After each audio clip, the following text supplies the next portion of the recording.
Hi everyone. स्वागत है आपका अचीवर्स ऑनलाइन क्लासेस में। और आज की जो हमारी क्लास रहने वाली है वो रहेगा टीयर 2 का जो सिलेबस है पीजीटी हिस्ट्री का, उसको हम डिस्कस करेंगे। पेपर को कैसे अटेम्प्ट करना है, क्वेश्चन किस तरीके से आते हैं, किस तरीके से आपको लिखने हैं, वो सब हम डिस्कस करने वाले हैं। तो देखिए, सबसे पहले जो आपका रहेगा वो टीयर 2 में पहला ही टॉपिक है आपका। देखो, क्वेश्चन आपके कितने आएंगे? 40 मार्क्स का ऑब्जेक्टिव। ठीक है, तो मतलब 40 क्वेश्चन जो है वो ऑब्जेक्टिव आएंगे। उसके बाद 60 मार्क्स का आपका पेपर रहेगा सब्जेक्टिव। मतलब 15 क्वेश्चन 4-4 नंबर के आएंगे तो वो 60 के हो जाएंगे, और जो एक एक नंबर के 40 क्वेश्चन आ जाएंगे, तो प्लस पूरा पेपर आपका 100 नंबर का हो जाएगा। ठीक है, 100 मार्क्स का आपका पेपर हो जाएगा। सिलेबस आपका यही ऑब्जेक्टिव का रहेगा, यही सब्जेक्टिव का रहेगा। आपका ईएमआरएस, उसके बाद केवीएस और एनवीएस, यही आपका सिलेबस तीनों का रहेगा। ठीक है, केवीएस, एनवीएस, ईएमआरएस तीनों का सिलेबस भी आपका सेम यही रहने वाला है। यही आपका पैटर्न रहेगा। ऐसे ही ऑब्जेक्टिव सब्जेक्टिव के टीयर 2 के अंदर आने वाले हैं। तो सबसे पहले पहला जो पेपर है आपका, पहला ही क्वेश्चन है आपका, वो 11th की एनसीईआरटी से है। तो 11th और 12th की एनसीईआरटी का सिलेबस एज इट इज इन्होंने दिया हुआ है, पर कंप्लीट जो आपका पेपर है वो नहीं होता एनसीईआरटी के अंदर से। ठीक है, कि ये नहीं कि आप एनसीईआरटी पढ़ लो और सारा पेपर वहीं से कवर हो जाता है। कवर हो जाता है पर कंप्लीट नहीं होता।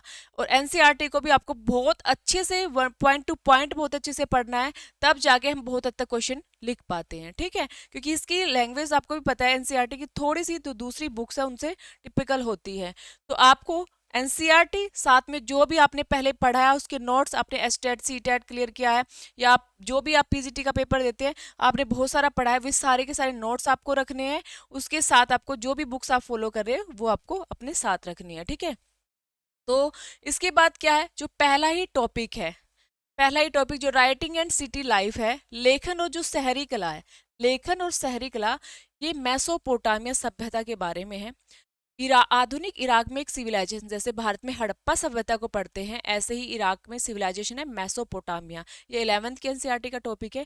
तो इस मेसोपोटामिया को जब हम पढ़ेंगे तो वहां से बहुत सारे क्वेश्चन निकलते हैं एग्जाम के लिए, और एग्जाम में आते भी हैं। जैसे जो हमारा पर्सनल एक्सपीरियंस है, हमने पेपर को दिया हुआ है, पीजीटी के सब्जेक्टिव पेपर लिखे हुए हैं, तो उनके बिहाफ पे मैं आपके अपने तजुर्बे के हिसाब से चीजों को बता रही हूँ। देखिए, इराक में है ये मेसोपोटामिया, और क्वेश्चन क्या बनना है, पहला तो ग्रोथ ऑफ टाउन्स, नगरों का जो विकास है, नगरों का जो उत्थान है, जो टाउन की ग्रोथ है, वो आपसे पहला ही क्वेश्चन पूछा जाता है।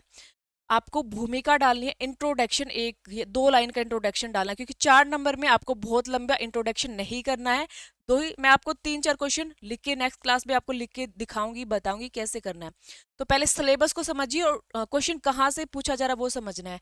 जब बुक पढ़ोगे तो वहां फोकस कर लेना, बिल्कुल माइंड रख लेना भी नगरों के बारे में हमसे पूछा गया है, तो नगरों वाले पॉइंट्स को अच्छे से पढ़ना। तो नगरों की जो ग्रोथ है वो कैसे होती है, भूमिका में आपको 1 से 2 लाइन, भाई मेसोपोटामिया सभ्यता है और ये दजला फरात के पास स्थित है, ये सारा इंट्रोडक्शन में लिखे।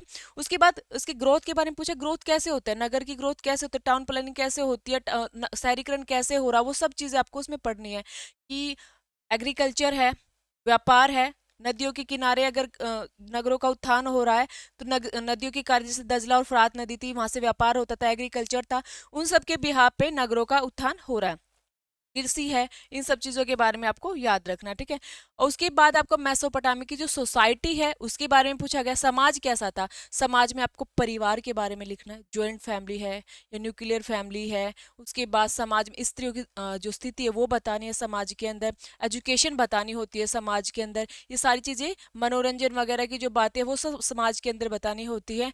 ये सारी आपको किसके अंदर बताना है, सोसाइटी के अंदर। उसके बाद डिबेट किस पर है, लेखन कला पर डिबेट है। तो इतिहासकारों की जो लेखन कला पर डिबेट रही है उसके बारे में, क्योंकि लेखन कला जो शैली थी वो कैसे स्टार्ट हुई थी, वहां पे जो गीली पट्टियां होती थी, गीली पट्टियां, मिट्टी की, चिकनी मिट्टी की पट्टियां बना दी, उन पर लिख दिया गया, उनको धूप में सुखाया गया, पकाया गया, तो एक तैयार हुई, उन पे कितने शब्द मिले, कितने अक्षर मिले, लिपि मिली, वो सब चीजें किसने स्टार्ट की, किसने कानून लिखवाए, वो पूरा आपको लेखन कला के बारे में आपको बताना है, और कौन हिस्टोरियन इसके बारे में क्या कह रहा है वो चीजें भी आपको पढ़नी है। ठीक है, तो ये क्वेश्चन ये बनने, सोसाइटी के बारे में आपसे पूछ रहा है, नगरों की ग्रोथ उत्थान के बारे में आपसे पूछा जा रहा है, और आपका राइटिंग पे स्पेशल जोर दे रहा है, लेखन कला पर पूरा कंप्लीटली आपको पढ़ना है। आप जब टॉपिक को पढ़ोगे आपके सामने ऑटोमेटिक चीजें आती ही चली जाएंगी। ठीक है, तो पहला टॉपिक ये हो गया। सेकंड वाला, एन एम्पायर अक्रॉस 3 कॉन्टिनेंट्स। सिर्फ अभी सिलेबस को समझिए, मैं डायरेक्टली कहां से पूछा गया उसके बाद फिर मैं आपको क्वेश्चन बताऊंगी। एन एम्पायर अक्रॉस 3 कॉन्टिनेंट्स, 3 महाद्वीपों में फैला हुआ साम्राज्य रोम। रोम के बारे में आपसे पूछ रहे हैं, ठीक है, रोम के बारे में आपसे पूछा जा रहा है। ये भी एनसीईआरटी 11th का टॉपिक है। रोम क्या था, कहाँ कहाँ फैला हुआ था, उसका स्वरूप क्या था, कैसे कैसे नदी, कहाँ कौन कौन सी नदी, पूरा आपको जब टॉपिक को पढ़ोगे मिल जाएगा। उसमें सीधा आपसे पूछा गया रोमन एम्पायर 27 बीसी से 600 सी का जो टाइम है, बिफोर क्राइस्ट एरिया से ईस्वी तक का जो टाइम के बीच का टाइमिंग है वो आपको पढ़ना है। इससे जो पहला टाइमिंग है ना 27 से, वो आपसे नहीं पूछा जा रहा है, इसलिए आपको 27 से ही स्टार्ट करना, क्योंकि इससे पहला का भी थोड़ा 2-3 पेजेस हैं, उनके बारे में नहीं पढ़ना। तो इसमें सबसे पहले पॉलिटिकल पूछ ही गया, राजनीति के बारे में। जब स्टार्ट होता ऑगस्टस से, 27 में ऑगस्टस सम्राट बनता है, उससे स्टार्ट होता है टाइम। उसके बाद टिबेरियन है, नीरो है, त्राजान है, उनसे उन सबको आपको पॉलिटिकल राजनीति को आपको पढ़ना है। तो पॉलिटिकल में आपको ये पढ़ना है। इकोनॉमिक्स में जो भी वहाँ की आर्थिक स्थिति रही है, आर्थिक में वहाँ का एग्रीकल्चर, वहाँ की जो गहन खेती है, गैलीली में खेती का विकास हुआ, उसके बारे में। वहाँ पर जो जैतून और अंगूर की शराब वो बहुत फेमस थी, उसके बारे में डिस्कस करना है कि शराब वगैरह जैतून का प्रयोग किया गया, जिससे हमें पता चला कंटेनर जो है, कंटेनर जगह जगह मिले जिससे शराब जाती थी, जैतून जाता था, ठीक है, जिनको एम्फोरा कहा गया उन कंटेनरों को। ये सारे इनके किस में होगा, उनकी इकोनॉमिक के बारे में बताना, उनके व्यापार के बारे में बताना, किस चीज का व्यापार, मेन मुख्य चीज किस चीज का व्यापार है, तो ये इकोनॉमिक्स के अंदर बताना। ठीक है, रिलीजन कल्चर के अंदर क्या बताना, वहां के देवता, सारे देवता कौन कौन था, रोम, जुपिटर है, मार्स है, ये सब किसके थे, रोम के देवता थे। उसके बाद इसी में उपास जो सम्राट की है उसकी क्या होती थी, पूजा होती थी, उपासना होती थी सम्राट की, उनकी पूजा विधि थी, उनके जो टेम्पल्स, वो सब इसके अंदर डिस्कस करने हैं। लेट एंटिक्विटी का मतलब क्या है कि जो ये रोमन एम्पायर है ना, ये 2 पार्टों में डिवाइड था। रोमन एम्पायर जो है 2 पार्ट में, एक अर्ली और एक लेटर। ठीक है, तो जो पहले शासक थे और जो बाद के शासक थे, जब टॉपिक को पढ़ेंगे तो 2 पार्टों में डिवाइड था, तो उसी के बारे में पूछा गया है। ठीक है, उसके बाद next, historian views on the, अच्छा, स्लेवरी, दासों के बारे में। भाई जब रोम का टॉपिक हम पढ़ते हैं ना और दासों की स्थिति के बारे में पढ़ते हैं, सच में भाई मैं तो इमोशनल हो जाती थी जब मैंने स्टार्टिंग में इस टॉपिक को पढ़ा एकदम गहन तरीके से। जो दासों की स्थिति पढ़ते हैं ना, वहां पे जाके ना ऐसा लगता कि इंसानियत नहीं है, जब हम रोम में दासों की स्थिति को पढ़ते हैं। कि तभी तो वहां के लोग भारत में आके कहते हैं कि दास, जैसे मैगस्थनीज आया उधर की चीजों को देख के भारत में, तभी तो कहता कि यहाँ पे क्या था, दास व्यवस्था थी ही नहीं। क्यों? क्योंकि वहां के दासों की स्थिति बहुत ज्यादा खराब थी। वहां की जो महिलाएं हैं, बच्चे हैं, पुरुष है, उनके साथ बहुत बुरा व्यवहार किया जाता था। ठीक है, छोटे छोटे बच्चे जो होते थे ना, जिनकी छोटी छोटी उंगलियां होती थी, उनको मशीनों पर बैठाया जाता था। भाई स्पेस कम होता है मशीनें लगाने के लिए, तो छोटे छोटे बच्चे वहां फिट हो जाएंगे, और वो बेचारे नींद आ जाती थी, उनको सो जाते थे, मशीन में कट जाते थे, मर जाते थे। ठीक है, उनको जंजीरों से बांधा जाता था, काम करते वक्त जंजीरों से बांधा जाता था, और उनको आलकस आ जाए, आलस आ जाए, थकान आए, ये बिल्कुल भी पॉसिबल नहीं था। उनको कोड़ों से पीटा जाता था, जंजीरों में बांधा जाता था। मतलब उनकी जो स्थिति थी ना, उनको ऐसे लगता होगा कि मार ही दे तो अच्छा है। ठीक है, महिलाओं के साथ भी बहुत बुरा व्यवहार, शोषण किया जाता था उनका। तो ये पूरा स्लेवरी वाला जो है, हमें दासों वाली स्थिति बतानी है, इसका पूरा अच्छे से पढ़ना है। टॉपिक नंबर 3 है नोमैडिक एम्पायर्स जो है, इसके बारे में स्पेशली जो मंगोल चंगेज खां है उसको हमें पढ़ना है। ठीक है, मंगोल चंगेज खां, यायावर एम्पायर जिसको या खाना बदोश कह देते हैं, वो वाला टॉपिक आपका ये 11th की एनसीईआरटी का है। ठीक है, इसमें क्वेश्चन क्या बन रहे हैं, द नेचर ऑफ नोमैडिज्म, स्वरूप, क्या स्वरूप, पहले वो कबीले टाइप थे, कबीले में मंगोल है, तातार है, नेमन है, ये कबीले थे। कबीलों से कैसे जाके इन्होंने एक बड़ा साम्राज्य का विस्तार किया, कैसे इन्होंने अपना पूरा साम्राज्य को फैलाया, वो पूरा स्वरूप आपको बताना है इसका। ठीक है, उसके बाद फॉर्मेशन ऑफ एम्पायर, इन्होंने अपने जो एम्पायर को ना वो कैसे फैलाया था, कहाँ तक था, फारस था, चीन तक, जो चंगेज ने फारस से चीन तक ये सारा एम्पायर फैला लिया था। ठीक है, और जो कहते हैं ना कि जो सिंध तक भी उनका पूरा एम्पायर फैल चुका था, साम्राज्य फैल चुका था। ऐसा कहते हैं कि अगर चंगेज के या मंगोल के साम्राज्य में अगर इंसान जाए एक छोर से दूसरे छोर तक तो 2 साल लग जाते थे, इतना उसने अपने साम्राज्य को फैला लिया था। तो पूरा डिस्कस करना है, चीन को उसने विजय किया, फारस तक उसने विजय किया, भारत तक वो पहुंचा, उसने पूरी सिंध तक भी वो पहुंचा। ये पूरी कहानी जो पूरा उसका विजय है ना, विजय अभियान, वो इसमें पढ़ने हैं हमें। उसके बाद क्या है इसके भी रिलेशन विद अदर स्टेट, दूसरे जो राज्य स्टेट्स है उनके साथ जो रिलेशन है, मतलब जब इसकी मृत्यु हो जाती है ना चंगेज की, तो इसके जो बेटे हैं वो अलग अलग राज्यों का गठन करते हैं, अलग अलग जगह शासक बन जाते हैं, तो उसके बारे में डिस्कस करना है।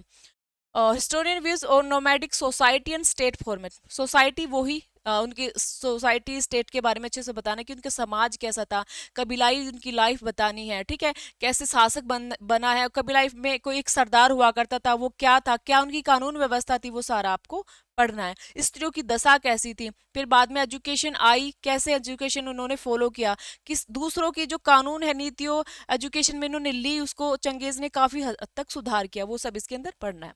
यहाँ तक समझ आ गया? क्या है कि स्वरूप बताना है, उसके बाद साम्राज्य का विस्तार बताना है, उसके बाद जो अदर स्टेट अलग अलग स्टेट बन अलग अलग राज्यों का गठन हुआ था वो बताना है, फिर सोसाइटी के बारे में बताना है। ठीक है, ये क्वेश्चन बन रहा है, डायरेक्ट डायरेक्ट क्वेश्चन है ये। द थ्री ऑर्डर्स, जो 3 वर्ग है ना उनके बारे में इसमें पूछा गया है। ये बहुत बार पूछा जाता है सब्जेक्टिव पेपर में, जिसके अंदर आपका पादरी वर्ग होता, पादरी, उसके बाद सामंत है, और फिर आपका कृषक वर्ग होता है। और कृषक भी 2 होते हैं, एक स्वतंत्र तरह के होते हैं और एक दास होते हैं। तो ये वो 3 ऑर्डर्स है आपके जिनके बारे में आपको पढ़ना है, ठीक है। और पादरियों के बारे में पूरी डिटेल अलग से पढ़नी है, सामंत के बारे में अलग से पढ़ना है, कृषकों के बारे में अलग से पढ़ना है। उसके बाद इनकी जो सोसाइटी और इकोनॉमी है, जब हम पढ़ेंगे तो सोसाइटी इकोनॉमी अपने आप आ जाती है इनकी। फॉर्मेशन ऑफ स्टेट, बहुत सारे जो स्टेट का गठन होता है, बहुत सारे राज्यों का, राष्ट्रीय राज्यों का गठन होता है, राष्ट्रीयता की भावना का उदय होता है, तो राष्ट्रीयता राज्यों का उदय होता है, इसी के अंदर आता है topic. Church and society, church जो है उसका सोसाइटी से क्या संबंध है, चर्च का व्यक्ति के जन्म से लेकर मृत्यु तक बहुत ज्यादा इंटरफेयर था, तो वो सारा इसके अंदर आपको पढ़ना है, ठीक है।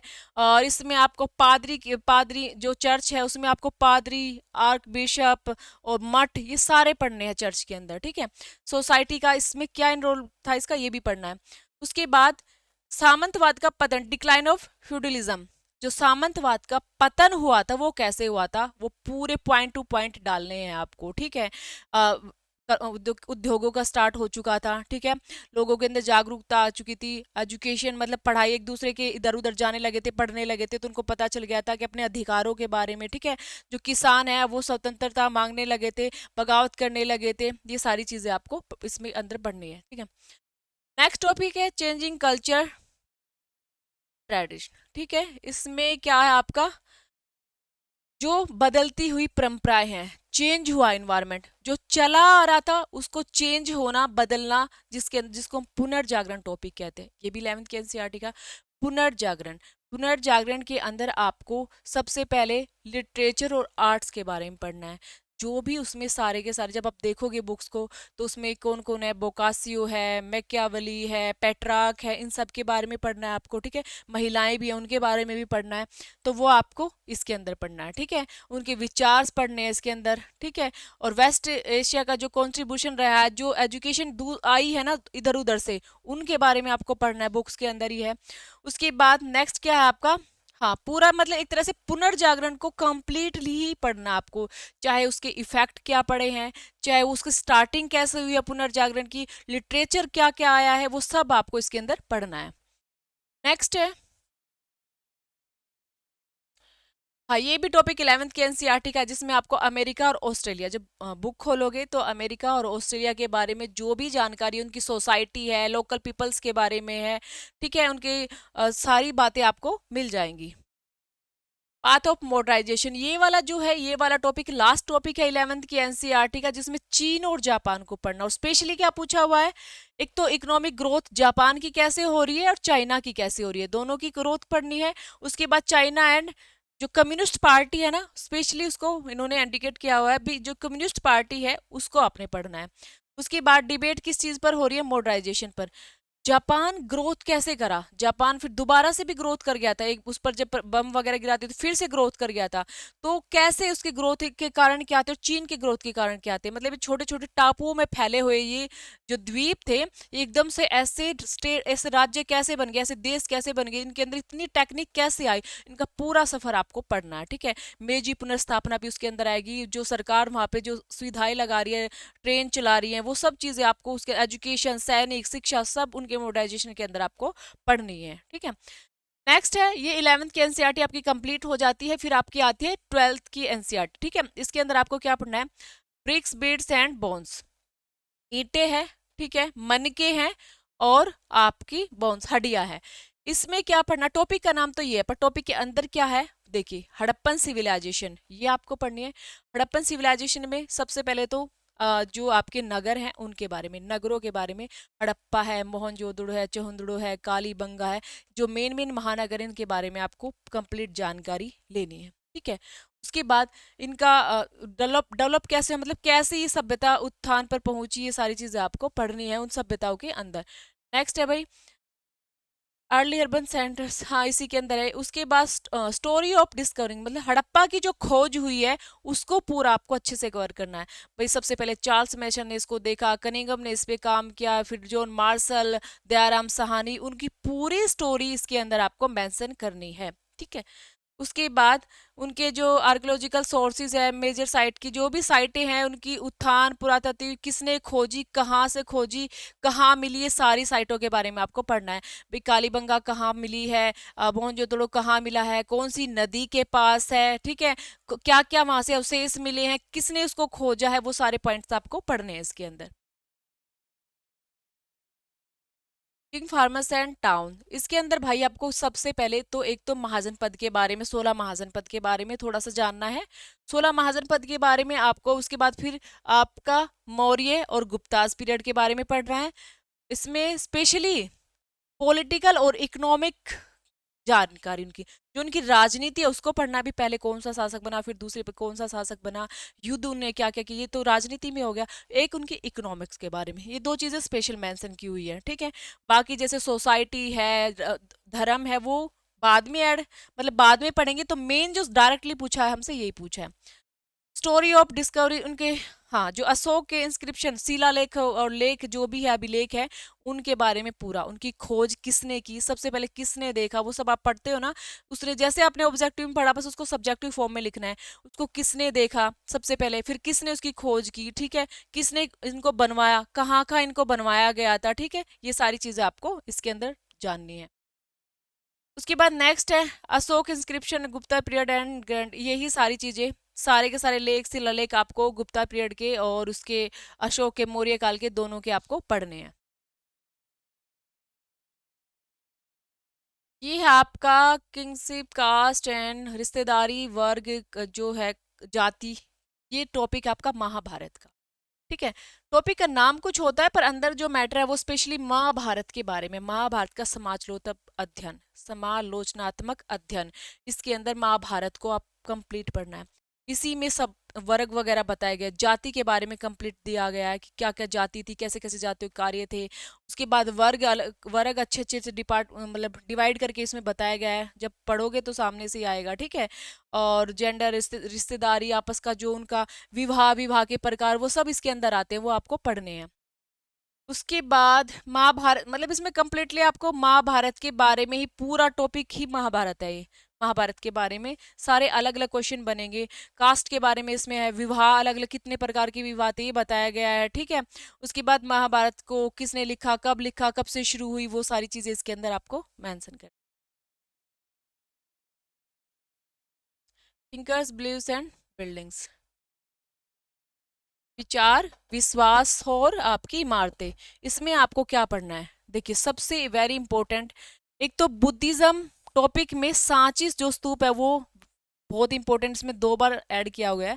सांची जो स्तूप है, एनसीईआरटी में बिल्कुल सांची के स्तूप के बारे में बहुत अच्छे से लिखा गया है, बहुत अच्छे से बताया गया है सांची का स्तूप का निर्माण कब हुआ, किसके काल में हुआ, और फिर इसकी व्यवस्था खराब हो गई थी, इसको किसने थोड़ा सा क्या करते पुनर्निर्माण करवाया, किसने इस पे काम किया, किसने इसको खोजा, वो सारा अच्छा सा एनसीईआरटी में दिया हुआ है। ठीक है, और फिर उसके बाद है सांची का स्तूप हमने पढ़ लिया, बुद्धिज्म में है तो बुद्धिज्म के बारे में थोड़ा पढ़ना पड़ेगा।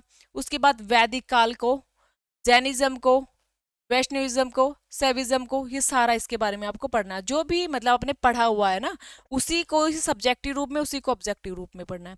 सांची का स्तूप स्पेशली मेंशन है कि सांची के स्तूप को बहुत अच्छे से आपको पढ़ना है। और वैष्णव धर्म, शैव धर्म, अलवार नयानार वगैरह, इनको भी आपको अच्छे से पढ़ना है। वैदिक पीरियड को भी आपको पढ़ना है, बुद्धिज्म, जैनिज्म, ये सारे इसके अंदर आपके, ठीक है। उसके बाद ट्रेवलर्स है, जो भारत में यात्री आते हैं ना, उनके बारे में ये टॉपिक ही आपकी 12th की एनसीईआरटी के अंदर अच्छे से मेंशन है, बहुत अच्छे से दिया गया है। इसमें क्या है, स्पेशल वो ट्रेवलर्स जो बर्नी है, इब्न बतूता है और अल ब्रूनी है, इब्न बतूता और बर्नियर है। अल ब्रूनी की जो बुक्स है किताबुल हिंद, उसकी पूरी डिटेल उसमें पढ़नी है आपको। स्पेशल पूछा जाएगा उसकी बुक्स के बारे में, इसके बारे में, इसके भाई ये कब आया, किसके साथ आया, आपने पढ़ा था इसका गजनबी के साथ 1018 में आया, भारत में आया। भारत पे इसने बहुत बड़ा मतलब बहुत ज़्यादा काम किया भारत में, इस पूरी बुक्स इसने लिखी है भारत के बारे में, सब कुछ लिखा है, वो देखना आपको, ठीक है। Ibn Battuta. उसके बाद ये है आपका बर्नियर, बर्नियर के बारे में, इब्न बतूता की रहला बुक के बारे में बहुत अच्छे से पढ़ना है। और ये बर्नियर की जो मुगल काल की इसने बुक लिखी है, इसके बारे में पढ़ना है। तो जो ट्रेवल भारत में यात्री आए थे, तीनों, इन तीनों की बुक्स और इन बुकों के में इसने क्या कुछ मेंशन किया है, यहाँ के बारे में क्या कुछ लिखा है, वो बुक्स के अंदर मतलब जब पढ़ोगे आ जाता है, तो वो पढ़ना है आपको।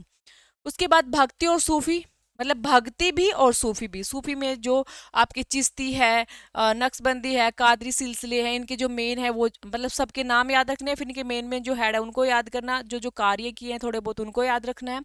उसके बाद जो भक्ति है, भक्ति में आपको क्या याद रखना है, भक्ति में जैसे आप एनसीईआरटी में आपका वल्लभाचार्य है, चैतन्य है, मीराबाई है, इन सब के बारे में आपको पढ़ना है। नेक्स्ट है विजयनगर एम्पायर, जो आपका, ठीक है, इसके बारे में पढ़ना है। उसकी जो कैपिटल है हम्पी, हम्पी के बारे में पूरा अच्छे से बताया गया है, हम्पी के बारे में पूरी डिटेल बतानी है। फिर वहाँ पे जो विजयनगर एम्पायर है, वहाँ के जो शासक है, वहाँ के जो कार्य है, मंदिर है उस टाइम के, वो सारे आपको पढ़ने हैं। तो वो इसी के अंदर है, फोर्ट है और आपके और क्या था, बिल्डिंग्स है, विजयनगर के जो टेम्पल्स है, वो सब आपको पढ़ने हैं, ठीक है।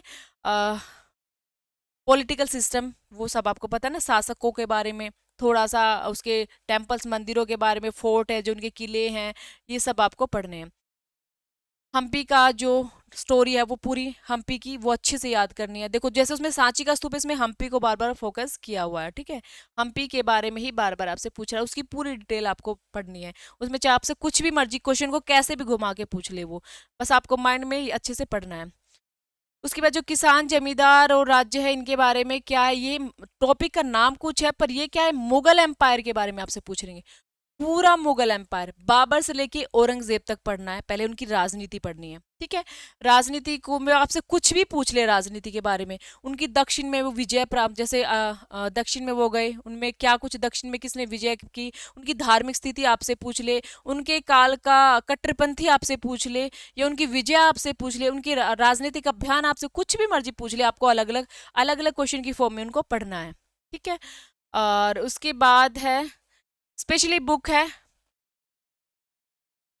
अकबरी, अबुल फजल की जो बुक है, आईने अकबरी, आईने अकबरी अबुल फजल की बुक है। उस बुक में, बुक को बहुत अच्छे से पढ़ना है। ये बुक, दो तीन बुक है जो स्पेशली पूछी गई है। एक तो उन तीनों यात्रियों की रहला बुक, और आपकी किताबुल हिंद, और बर्नियर की Mughal in the Mughal empire वाली बुक, ये तीनों बुक। और ये है अबुल फजल की आईने अकबरी, ये बुक, ये चार बुक है जो बहुत इंपॉर्टेंट है। चारों के बारे में पूरी डिटेल आपको पढ़नी है, और कुछ भी आपसे पूछ ले एग्जाम में। हो गया, नेक्स्ट चलते हैं।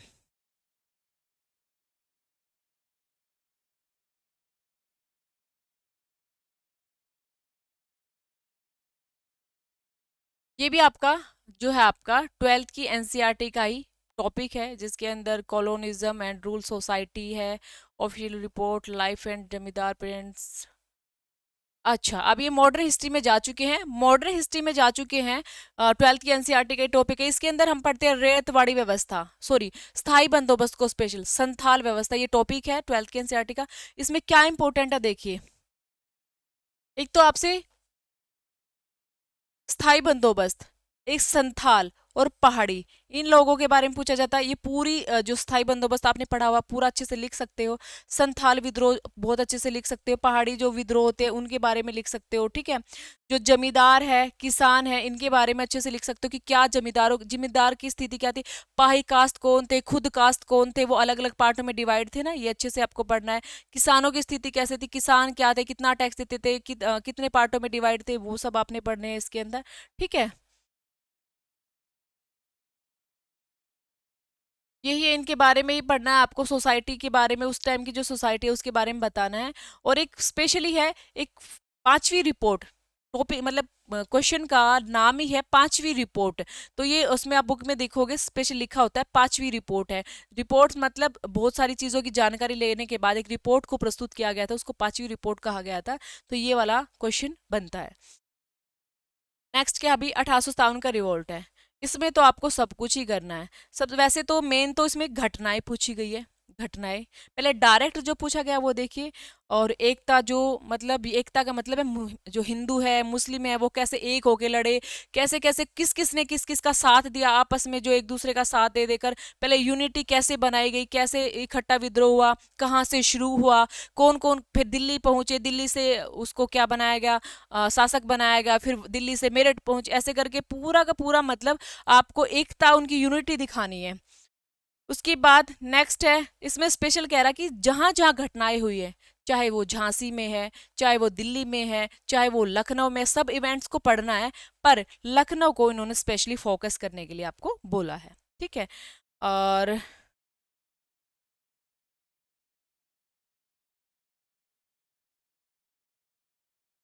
इसी में यही है कि उनकी जो घटनाएं हैं उनको अच्छे से पिक्चराइज करके आपको बताना है, एक एक तरीके से उनके जो इफेक्ट पड़े हैं, वो सारे परिणाम जो क्रांति के कारण, वो सब आपको बताने हैं।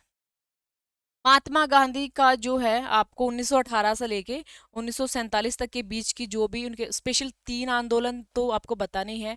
असहयोग आंदोलन, सविनय अवज्ञा आंदोलन, और आपका रहेगा आपका भारत छोड़ो आंदोलन। ये तीन तो सबसे मेन है, बिल्कुल उनको तो अलग पेज पे लिख लेना, उनके बारे में बहुत अच्छे से आपको पढ़ना है। उसके बाद नेक्स्ट क्या है, नेशन मूवमेंट 1918 से 48 है। पूरे जो भी इसके 1918 से स्टार्ट हो जाते हैं, पता है जैसे छोटे छोटे जो भी होंगे इसके, अहमदाबाद का रहेगा, चंपारण रहेगा। उसके बाद आप जब रोलेट एक्ट होता है उसके बाद स्टार्ट हो जाता है, फिर उसके बाद असहयोग आंदोलन रहेगा, फिर स्वराज का गठन है। वैसे धीरे धीरे करके जो सारे भी मूवमेंट होते हैं लास्ट तक उनको आपको पढ़ना है। The nature of Gandhi ji, politics and leadership जहाँ भी उसकी रहती है। और उसके जो लाइफ की Mahatma Gandhi and the three moments, उसकी लाइफ के जो थ्री मोमेंट्स है इंपॉर्टेंट वे पढ़ने हैं। Reports from English and Indian language, newspaper and other concept return, ठीक है। ये जो भी न्यूज़पेपर वगैरह है, उनके बारे में भी जो भारत के थे कुछ अंग्रेजी थे, उन न्यूज़पेपर के बारे में भी आपको पढ़ना है। तो इसमें आपको मेन क्या पढ़ना है, तीन तो इसके जो आंदोलन है, थ्री थ्री मोमेंट्स, ठीक है। और इसके जो अंतिम क्षण हैं उनके बारे में भी आपको पढ़ना है। जब भारत आज़ाद हो गया था उसके बाद जो इसके अंतिम क्षण थे, जो जो घटनाएं हो रही थी, जब इसने उस चीज़ को संभालने की कोशिश की थी, वो सारी घटनाएं आपको पढ़नी है। वो आता है एग्जाम में। भारत स्वतंत्र होने के बाद जो भी लड़ाई झगड़े चल रहे थे मुस्लिम हिंदुओं में, और इन्होंने जो भी अपनी तरफ से जो भी कोशिश की थी, वो जब हम पढ़ते हैं ना, सारे सारे की सारी चीजें आती हैं, वो सारे हमें पढ़ने हैं, ठीक है। अंतिम क्षण में वो कहाँ तक लड़ा था, क्या कुछ उसने किया था, वो पढ़ना, ठीक है। उनकी पॉलिटिकल मूवमेंट्स, ये सारी चीजें हमें पढ़नी है। और फ्रेमिंग द कॉन्स्टिट्यूशन, ये आपका संविधान है। संविधान के बारे में आपको संविधान सभा का गठन कैसे होता है, गठन में जो और क्या पूछा हुआ है, the making of the constitution, उसके बाद independence and then the new nation state, the making on the constitution, the constitution assembly debates. देखो, संविधान सभा के अंदर संविधान सभा की मांग, उसका गठन, फिर सभाएं हुई थी, अलग अलग सभाएं, बैठकों के बाद जो सभा के मेंबर कौन कौन थे, उनको कौन कौन से डिपार्टमेंट मिले थे, वो सारी चीज़ें आपको पढ़नी है। महिलाएं कितनी थी, पुरुष कितने थे, वो जानने हैं आपको। और उसके बाद जो भी प्रॉब्लम आ रही थी, संविधान सभा बनाते समय जो दिक्कतें आ रही थी, चाहे वो लैंग्वेज को लेके थी, चाहे वो अल्पसंख्यक को लेकर थी, वो सारी चीजें एक अच्छे से हमें पढ़नी है, ठीक है। तो इस क्योंकि डिबेट्स हो रही थी, बहस हो रही थी, अल्पसंख्यक अपनी डिमांड कर रहे थे कि हमने सदा सहा है, लैंग्वेज की अलग बात चल रही थी, ठीक है, ईसाई अपनी डिमांड कर रहे थे, मुस्लिम अपनी डिमांड कर रहे थे, तो वो पूरी बहस हो रही थी। लैंग्वेज को लेके हिंदी है कि कौन सी करनी है, इंग्लिश है, उसको लेके बहस चल रही थी। तो वो सारी क्या आ रही थी, डिबेट्स चल रहे थे। उसके बाद इनकी सभाएं, इनकी गठन, और संविधान सभा में कितने विभाग बनाए गए थे, कौन कौन उनका अध्यक्ष बनाया गया था, सब चीजें आपको इसके अंदर पढ़नी है, ठीक है। तो ये टीयर 2 का जो आपका सिलेबस है, इसी से सब्जेक्टिव और इसी से ऑब्जेक्टिव आना है। जो आपकी नेक्स्ट क्लास रहेगी ना, उसके अंदर मैं क्या करूँगी, आपको 2-3 क्वेश्चन और बता दूंगी, लिख के भी कैसे लिखना है। जैसे कि मेसोपोटामिया को ही ले लेंगे पहले, उनके बारे में थोड़ा सा जान लेंगे, तो आपको थोड़ा ये पता चल जाएगा कि पेपर को लिखना कैसे। सबसे पहले इंट्रोडक्शन, ठीक है, इंट्रोडक्शन के बाद 2 ही लाइनों में इंट्रोडक्शन को खत्म कर देना है। उसके बाद जो मेन क्वेश्चन पूछा गया उसको फ्रेम करना है। उसके बाद कंक्लूजन लिखना है, मेन पॉइंट कंक्लूजन के अंदर 1-2 पॉइंट डाल देना है, बस ये आपका, उसमें डरने वाली कोई भी चीज़ नहीं है, ठीक है। जब हम पढ़ेंगे बार बार आ जाएगा। और जो आपका एसएसटी का हिस्ट्री का है उसको भी मैं नेक्स्ट क्लास में डिस्कस करूंगी, और कुछ क्वेश्चन है जो मैं आपको बताऊंगी। और आप सबसे पहले तो जो ये सिलेबस है, डायरेक्ट इन्हीं के क्वेश्चन तैयार करना, ठीक है, डायरेक्ट जो इन्हीं के क्वेश्चन को लिखना है, एक ही क्वेश्चन डेली, 2-2 क्वेश्चन डेली, 2-2 नहीं, 5-5 क्वेश्चन डेली इन्हीं को लिखना, ठीक है। लास्ट के जो 10 दिन रह जाएंगे फिर आप 10-10, 15-15 क्वेश्चन पे चले जाना। पहले अभी 5-5 क्वेश्चन डेली के लिखना, 4-4 नंबर के ना, तो 10-10 लिख सकते हो आप, 10-10 डेली भी लिख सकते हो। मैंने सोचा 10-10 नंबर में मेरा माइंड गया, 10-10 नंबर के 4-4 नंबर के क्वेश्चन है, आपको ज़्यादा टाइम देना पड़ेगा, ठीक है। और बहुत बड़ा नहीं लिखना, छोटा हो पर अच्छा क्वेश्चन हो, इस तरीके से लिखना। जैसे हम 10 नंबर में 3 पेजेस का लिख देते थे, तो आप 4 नंबर में जहाँ तक हो सके एक एक पेज सिंगल और थोड़ा सा इधर ऐसे लिख सकते हो बस, या 1.5 पेज इतना लिख सकते हो। इससे ज़्यादा मतलब बहुत अच्छा है, थोड़ा तैयार है तो 1 पेज का, आपको ये है कि थोड़ा सा खिंच रहा है तो 1.5 पेज का, बस इतना बहुत है। और मिलते हैं हम नेक्स्ट क्लास में, और जो भी आपके डाउट है उनको दूर करेंगे, और जो भी क्वेश्चन है मैं आपको अच्छे से और अच्छे से समझा दूंगी, ठीक है। Okay, bye bye.